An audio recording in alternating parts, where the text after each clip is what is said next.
Maya Mundell, and I'm a PhD candidate in the Department of Information Science at Cornell University and Cornell Tech. So before I do anything else, I have to say, Cornell University, that is amazing. Talk to me about what the rest of your peers look like in your program at Cornell University. Yes, well, most of them do not look like me. And it's been a while since I've been in my program. I've been in my program for 6 years, and I find it challenging to shake imposter syndrome because of that. I've been in my program for a while now. Talk to me about what got you interested in computing. So when I graduated from undergrad, after studying Arabic and Near Eastern studies, I moved abroad to Jordan and Egypt, and I lived there for about 4 years. During that time, I found myself working at different tech startups, at a tech startup campus in Amman, Jordan, and I was doing translation work. So I was translating digital ads on social media sites like Facebook and Instagram from Arabic to English, English to Arabic. So that was my introduction to the tech world. Did you ever think that the tech world would be something that you'd pursue as your life's passion? No, not at all. Not at all. When I was younger, I imagined myself working in foreign service or diplomacy. So my dream was to work at the State Department or the United Nations. But tech turned out to be a passion that I didn't know I had. I didn't know that I had a place in tech, being a non-technical expert. Right. You mentioned that you kind of started pursuing this in a very non-traditional way. Talk to me about that. Yes. So as an undergraduate student, as I said, I studied Arabic, Near Eastern studies, thinking that I would pursue a career in foreign service.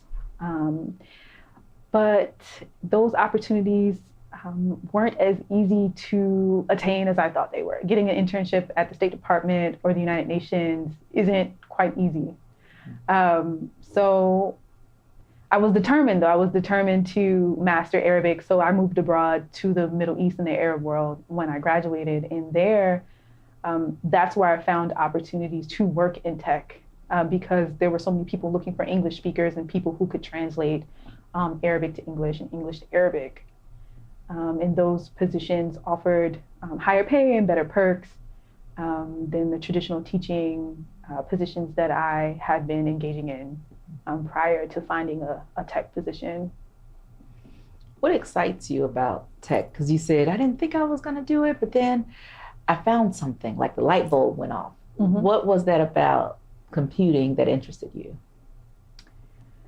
The innovation did, opportunities to create something. I would say information technologies, computing technologies are quite accessible and malleable.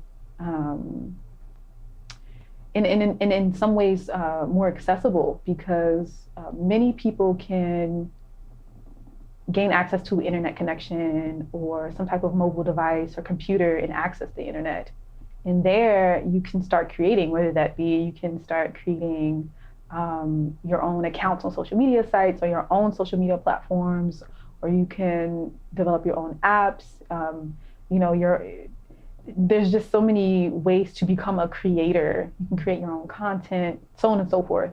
That's what really excited me. I'm like, oh, I can have a voice, and it's not being censored as much.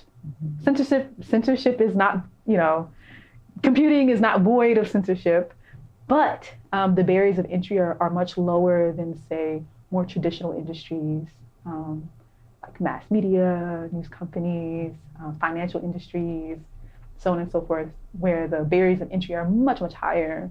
Anybody can grab a mobile device or a computer and start creating videos and content and pictures and graphics and start, disseminating a message. I'm going to come back to your story, okay, but you gave me a perfect segue there. For young Black students trying to figure out, what should I consider going into? Computing is not always the most thought about option out there. So What would you say to someone who's maybe not even thinking about computing as an option? Take on a computing minor, study some type of coding, programming, UX, UI design, by any means necessary, data science, get exposure to it. That's what I would tell. I mean, I do mentoring for younger students myself. I coach students on how to secure scholarships and financial aid. So when I'm doing that, I often tell the students, like, apply for a computing department. Say you want to study computer science or information science or data science or something, a related field, because there's a lot of funding in it. There's a lot of opportunity. They are looking for Black students. They are looking to diversify their fields because we are rare in these fields. What challenges have you experienced in getting to this level in computing? Many.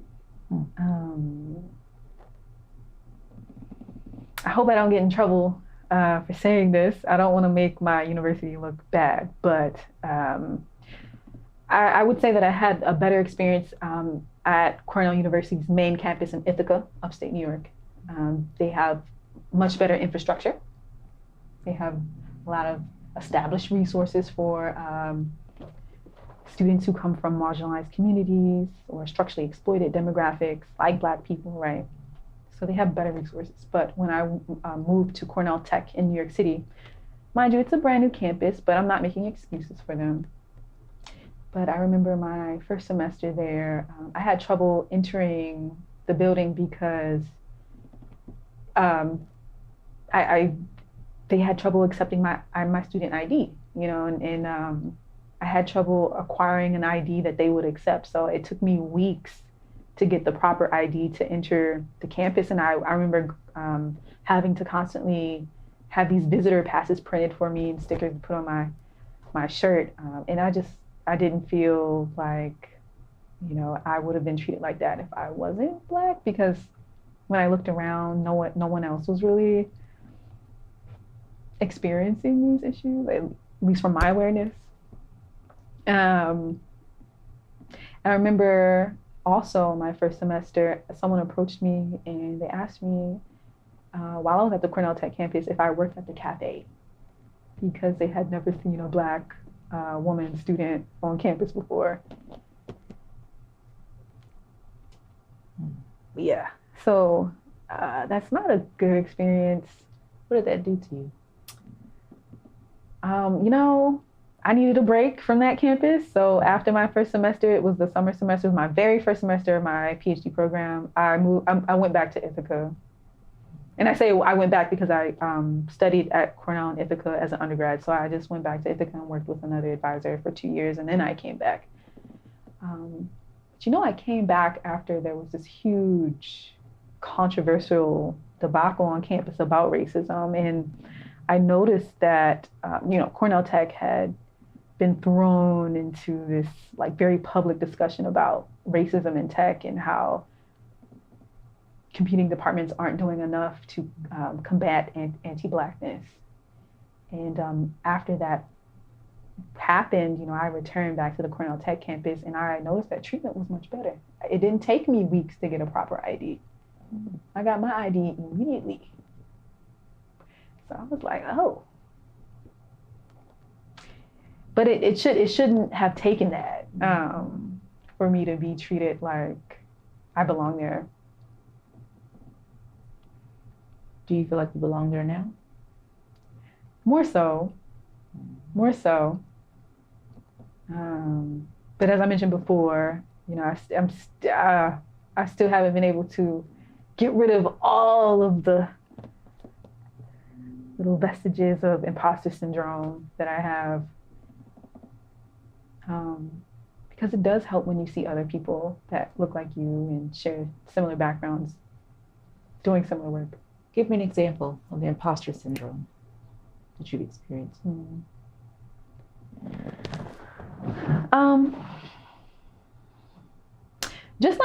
Just feeling as though I find myself expecting people to disregard me. I find myself expecting for people to just write me off as some type of affirmative action acceptance. Um,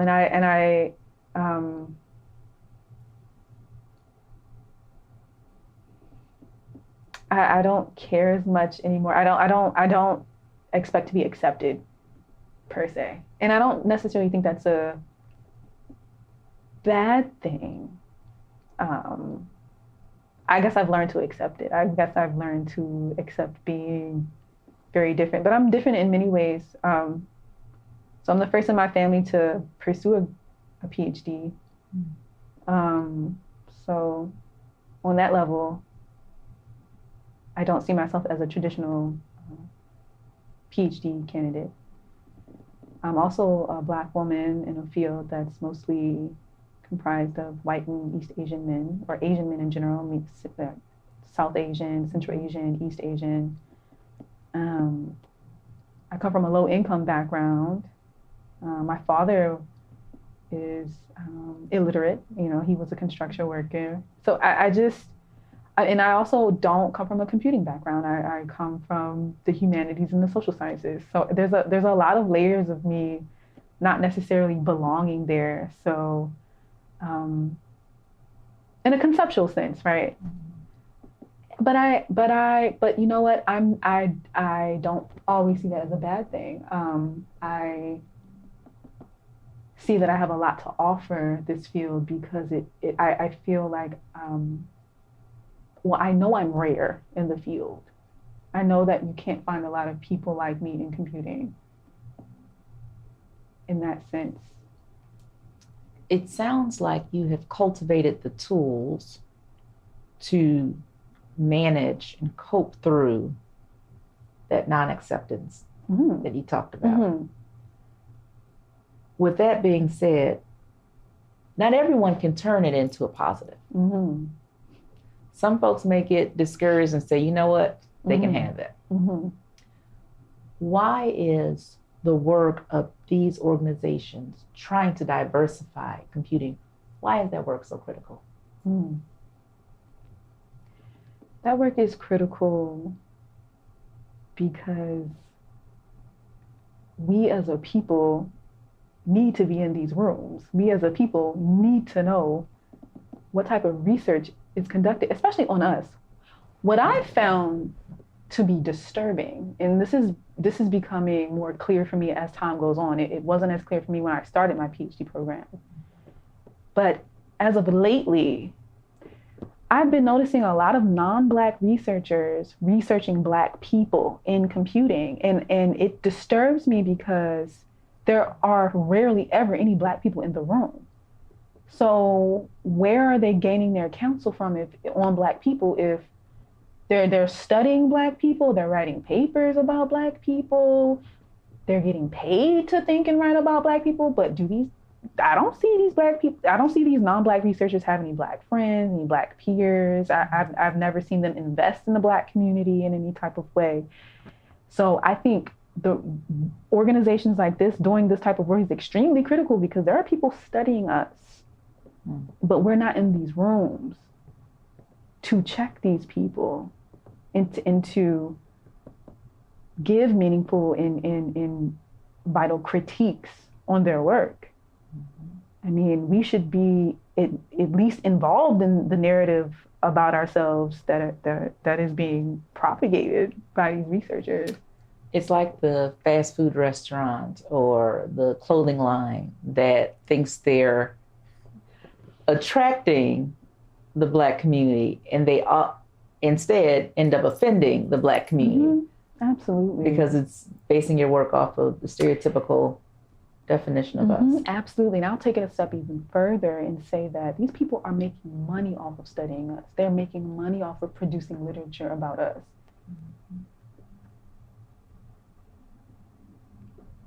But you don't see them, like, for example, I volunteered to be on the hiring committee at my university.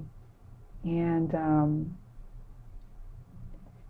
there's talk about, oh, we want to diversify, we want to diversify our very homogenous department faculty. But when it push came to shove, when I observed those meetings, that wasn't true. And it was even more disturbing to see faculty in those meetings who like one faculty member was placed on the Forbes 30 under 30 list for her novel research, and the research was on Black people, but this was the same person pushing back against my suggestions for certain Black candidates to be hired and interviewed. And I'm like, so you're not advocating for any of these Black candidates being hired here at Cornell, but you're getting paid and you're making the Forbes list for writing about Black people in your scholarship? That's exploitative. And we're never in these rooms. Of course, I was the only Black person in the hiring committee. And of course they that didn't really work out that well. But but I wanted to see what it was like. I wanted to see firsthand how these meetings go. What'd you see? That there's just a lot of talk about wanting to diversify these PWIs, but it's not always met with the action. Would you share with me exactly what you're studying at this point? I am writing my dissertation on the individual, institutional, and philanthropic approaches to addressing the lack of access marginalized communities have to tech entrepreneurialism and entrepreneurial infrastructure. So when it comes to the individual approaches, I've conducted interview studies to better understand how a cohort of digital creators, online workers are granting themselves access to tech entrepreneurialism while they engage in somewhat stigmatized work. So some of the people that I interviewed were women of color, but they were phone sex operators, they were cam girls, they were OnlyFans creators. And so from that first case study, I wrote a working paper that caught the attention of researchers at the Max Planck Institute for Software Systems, and they hired me to work on an OnlyFans study to better understand the security practices of this demographic of people.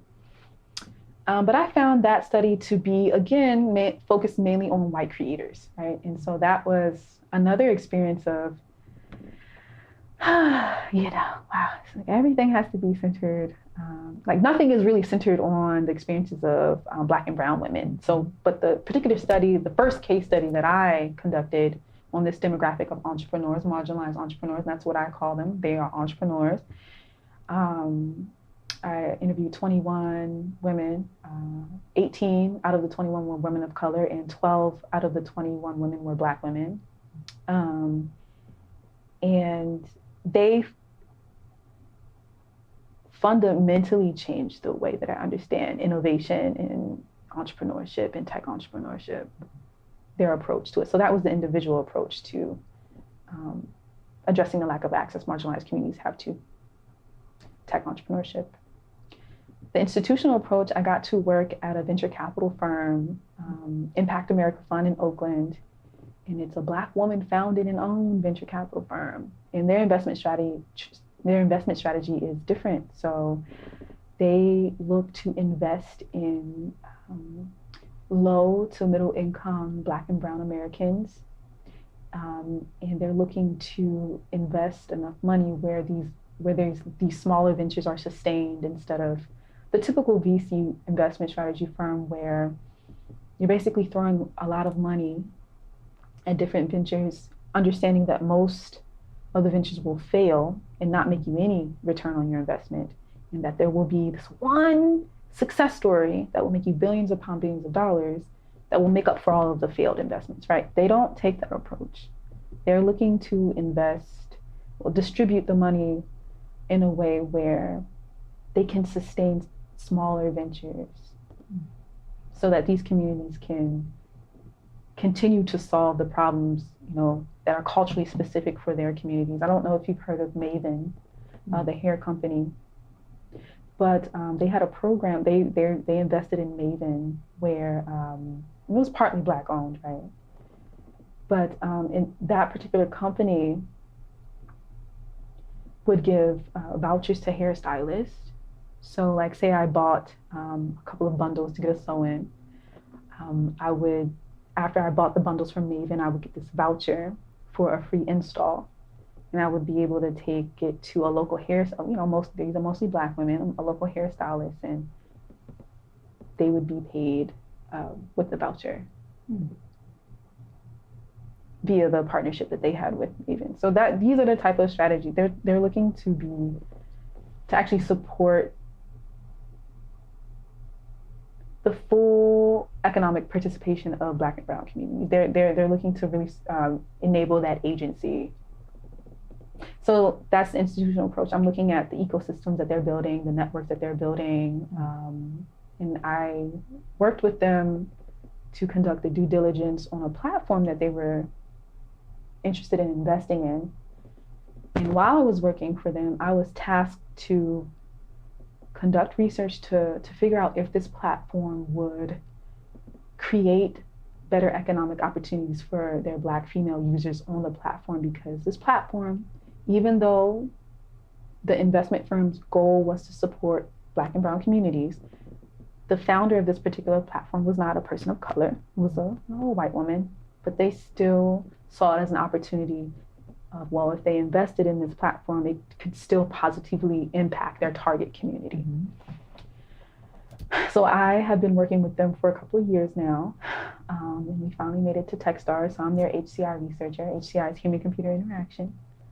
And so now we're looking to further build out that platform, and they've completely pivoted because that particular platform also served that very stigmatized demographic of online erotic content creators, digital sex workers, and so on and so forth. So they've had to pivot, because when they would get into certain accelerator programs and in incubator programs, they would be kicked out once the organizers observed the website and saw nudity and different types of trans bodies, queer bodies.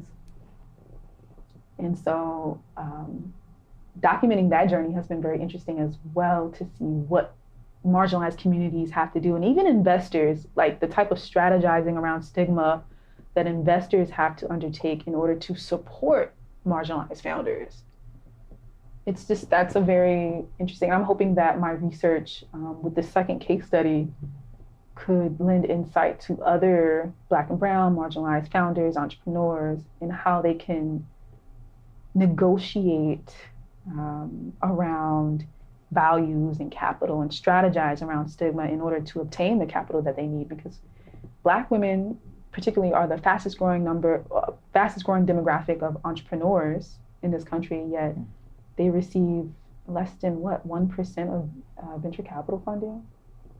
So I'm hoping what I learned from this extremely stigmatized and marginalized demographic of sex workers and online erotic content creators, who are often, women of color, I hope I can take the strategies and the tactics I've learned from them, and I'm hoping that they could be transferable to other groups of people facing financial discrimination, facing systemic barriers. So I love your story and I love your passion, because you really show the diversity of options and potential in computing. So you don't consider yourself to be a computer scientist. I'm a computing researcher. You're a computing researcher. And that means? That means I study the internet. I study how people use and perceive computing technologies and information technologies. I study our relationship to them.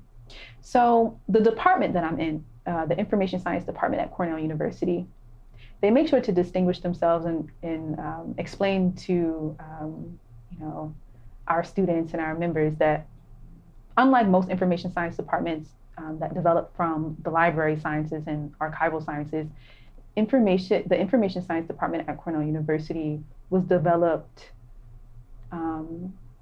to merge the discourse in computer science and the social sciences. So what that means is that they're looking for researchers who can lend a historical lens on computing technologies, an anthropological lens, a sociological lens, a psychological lens, a philosophical lens on computing technologies to better understand the implications of these technologies on how we live in our society. What's the chapter going to be, or the legacy going to be of you and your work? What do you hope will be your contribution to society based on your work as a computer researcher? Yes, so I hope that with my work, I will provide information and knowledge that can inform the design and the development of more autonomous technologies and entrepreneurial infrastructures and ecosystems for marginalized groups of people. So I would hope that the work that I produce can help more Black founders, more marginalized founders to develop their own autonomous platforms or technologies that they can have ownership over and control amidst structural discrimination. Right? So I don't believe that, I mean, there's a lot of talk about diversity and inclusion, and that's important, but it's not the complete solution. Being included, I argue that mere inclusion into a dominant, oppressive structure, it will not liberate marginalized groups of people, but the establishment of their own more autonomous infrastructures will afford more of that agency. Final question.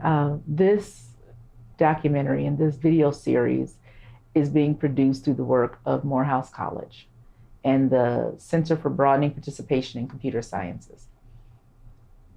Their goal is all about increasing the interest into computer science within the minority community.